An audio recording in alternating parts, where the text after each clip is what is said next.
এই আন্দোলনকে প্রতিহত করার জন্য এই মমতাজ এই আপনার তার অর্থ দিয়ে তার বুদ্ধি দিয়ে এবং সে প্রত্যক্ষভাবে এই আন্দোলনকে প্রতিহত করার জন্য সে রাজপথে ছিল।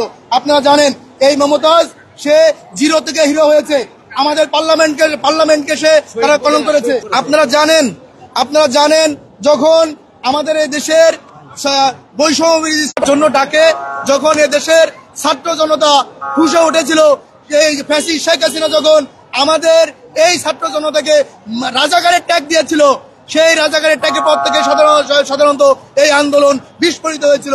আপনারা জানেন এই ছাত্র আন্দোলনকে প্রতিহত করার জন্য এই মমতাজ অবৈধ আপনার সংসদ সদস্য, নিশিরাতের সংসদ সদস্য, সে জিরো থেকে হিরো হয়েছে। শুধুমাত্র তার মতো একজন নগণ্য, তার মতো একজন অশিক্ষিত সংসদ সদস্য এবং সংসদের নোংরা কথা ইউজ করেছে। আপনারা জানেন যে সার্বক্ষণিক সংসদে এই ফ্যাসিস্ট শেখ হাসিনার নামে যে তসবিহ টিপত। আপনারা জানেন একটা পবিত্র স্থান সংসদ, আমাদের হাউস অব নেশন, আমাদের একটা পবিত্র স্থান।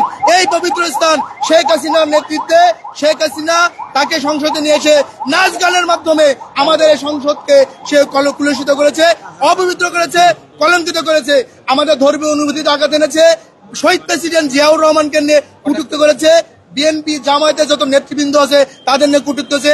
আমরা ইতিমধ্যে জানতে পেরেছি মানিকগঞ্জে যে সিংগাই, সেই সিংগাই সাধারণ মানুষ আজকে এসেছেন। দেখেন মানিকগঞ্জের সিংগাই সাধারণ মানুষ আজ এখানে আনন্দ মিছিল করছে, মিষ্টি বিতরণ করছে, যে এই কুলাঙ্গার ফ্যাসিস্ট অত্যাচারী এই অবৈধ সংসদ সদস্য মমতাজকে আজকে এই আদালতে নেওয়া হয়েছে।